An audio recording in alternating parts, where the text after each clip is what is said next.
Olá, gente querida! Hoje é domingo, dia 8 de outubro. Nós estamos no 27º domingo do tempo comum. Hoje é também o dia do nascituro, dia 8 de outubro. E aqui, na nossa querida e amada Arquidiocese de Olinda e Recife, nós celebramos o Sim à Vida, algo que já acontece há muitos anos. Vamos então ao texto do Santo Evangelho de hoje. Mateus 21, de 33 a 43.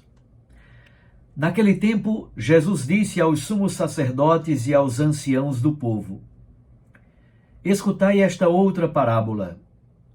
Certo proprietário plantou uma vinha, pôs uma cerca em volta, fez nela um lagar para esmagar as uvas e construiu uma torre de guarda. Depois, arrendou-a a vinhateiros e viajou para o estrangeiro. Quando chegou o tempo da colheita, o proprietário mandou seus empregados aos vinhateiros para receber os frutos.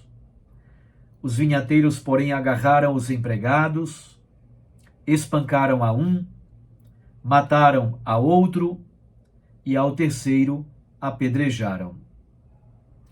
O proprietário mandou de novo outros empregados, em maior número do que os primeiros, mas eles os trataram da mesma forma. Finalmente, o proprietário enviou-lhes o seu filho, pensando: ao meu filho eles vão respeitar. Os vinhateiros, porém, ao verem o filho, disseram entre si: esse é o herdeiro. Vinde, vamos matá-lo e tomar posse de sua herança. Então agarraram o filho, jogaram-no para fora da vinha e o mataram. Pois bem, quando o dono da vinha voltar, o que fará com estes vinhateiros? Os sumos sacerdotes e os anciãos do povo responderam: com certeza mandará matar de modo violento esses perversos e arrendará a vinha a outros vinhateiros que lhe entregarão os frutos no tempo certo. Então Jesus lhes disse: vós nunca lestes as Escrituras? A pedra que os construtores rejeitaram tornou-se a pedra angular. Isso foi feito pelo Senhor e é maravilhoso aos nossos olhos. Por isso eu vos digo: o reino de Deus vos será tirado e será entregue a um povo que produzirá frutos. Palavra da salvação. Glória a vós, Senhor. Minhas irmãs e meus irmãos, como disse, nós estamos celebrando o 27º domingo do tempo comum. A parábola dos vinhateiros dá o tom de unidade à celebração deste domingo. Isaías, o salmista e o próprio Jesus fazem uma leitura simbólica da história de Israel a partir da imagem da vinha. Como diz o refrão do Salmo, a vinha do Senhor é a casa de Israel.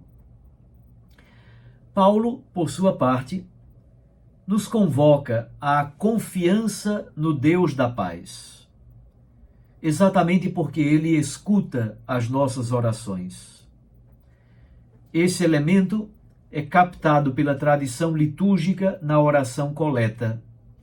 Deus demonstra o seu imenso amor de Pai, concedendo-nos mais do que aquilo que ousamos pedir, especialmente o dom do perdão, que é o sinal maior da sua misericórdia. Mas olhemos mais de perto as leituras de hoje. No canto da vinha, de Isaías, encontramos a prefiguração da parábola dos vinhateiros.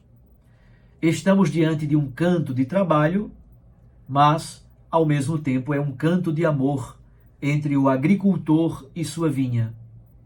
Numa palavra, entre Deus e Israel, que foi infiel e traiu o Senhor.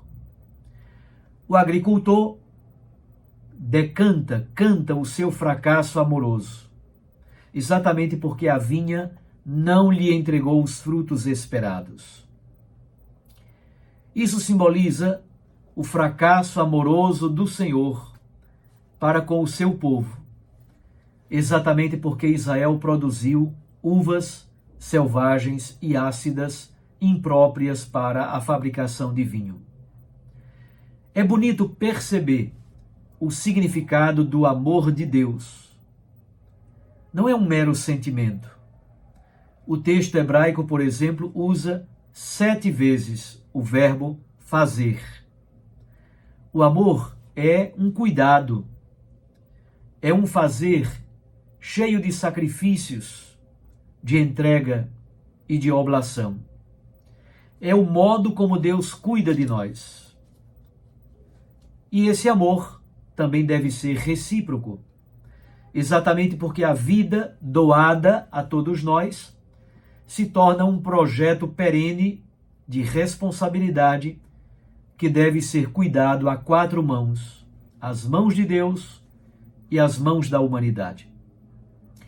Com estes cuidados de amor, Deus quer que o seu povo ame, se respeite a vida em todas as suas etapas e em todas as suas circunstâncias, da fecundação ao seu ocaso natural. Respeitar a vida do planeta, a criação, que é expressão do poder criador de Deus, obra desse artista tão especial.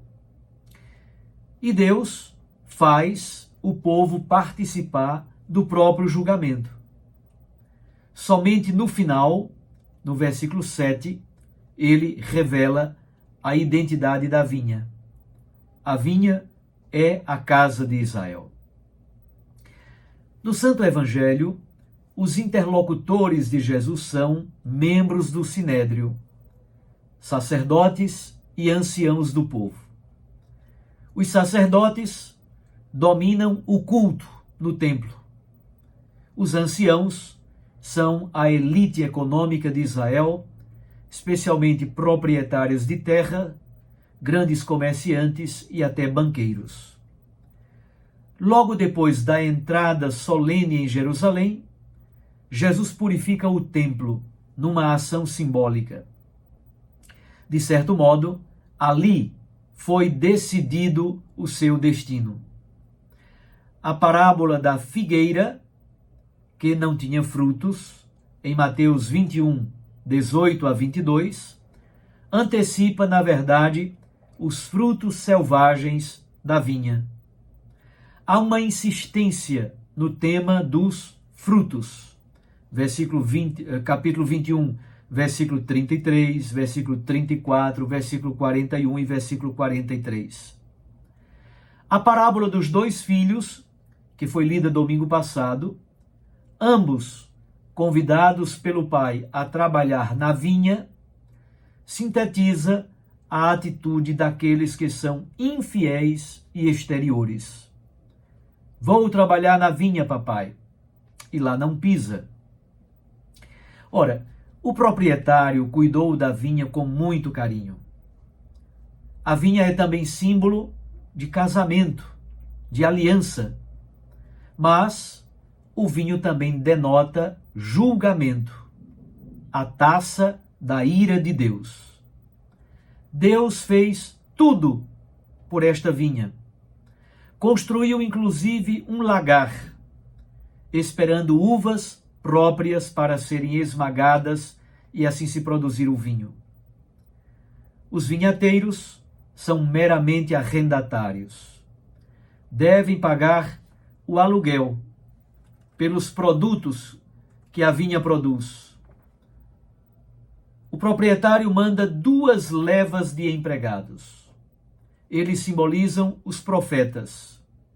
a reação dos vinhateiros é apresentada numa espécie de crescendo. Primeiro, eles agarraram os empregados.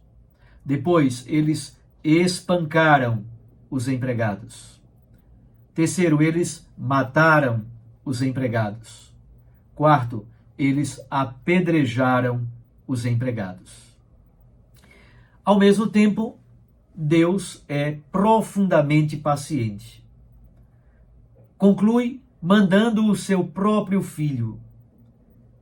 Pensando eles que teriam acesso à herança, eles matam o Filho de Deus fora da vinha, excluído e renegado.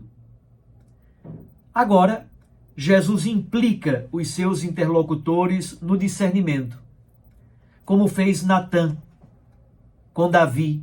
Isso está em 2 Samuel capítulo 12.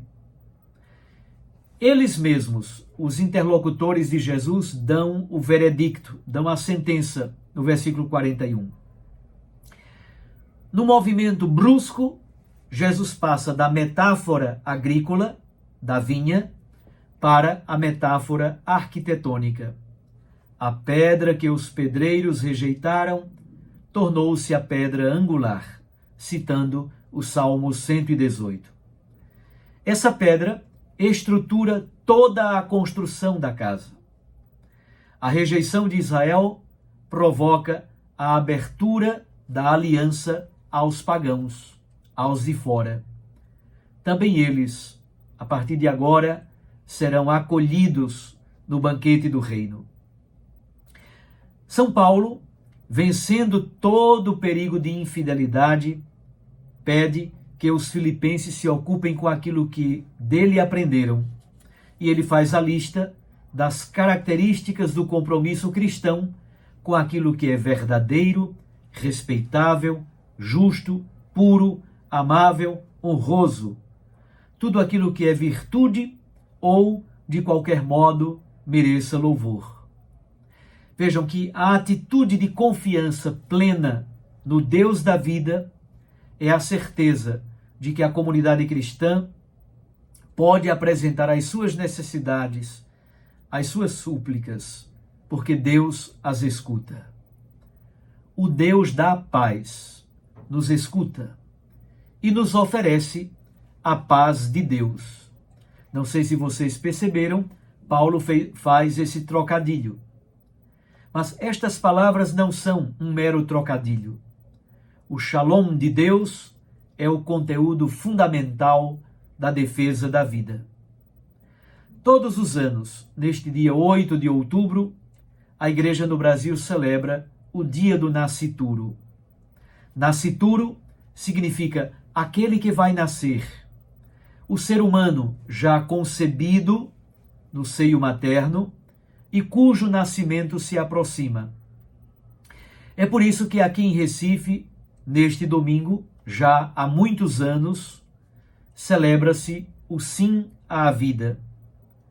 Mas é preciso também alargar a reflexão. O Santo Padre, o Papa Francisco, por meio das encíclicas Laudato Si e também recentemente Laudate Deum, Laudato Si significa sejas louvado. Laudate Deus, louvai a Deus. Pois bem, o Papa Francisco nos apresentou exatamente o drama da crise climática e o caminho da ecologia integral, que não é simplesmente cuidar de águas, florestas e animais. É preciso, sobretudo, cuidar do ser humano, da vida do ser humano integrado com todo o universo e com a consciência de ser parte deste grande todo. É preciso cuidar da vida do ser humano e de todo ser humano, para que viva a integração, a alegria e a paz, no âmbito físico, familiar, material, profissional, psicoemocional, espiritual, social e político-econômico.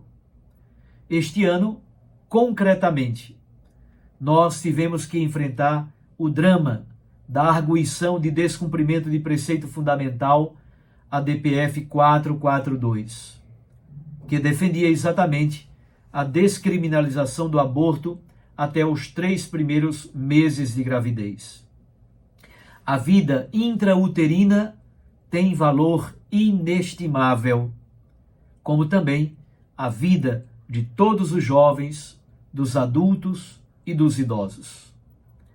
Guardemos, pois, a vida, e a vida nos guardará. Um abraço a você, até amanhã, se Deus nos permitir. Eu os abençoo, em nome do Pai, e do Filho, e do Espírito Santo. Amém.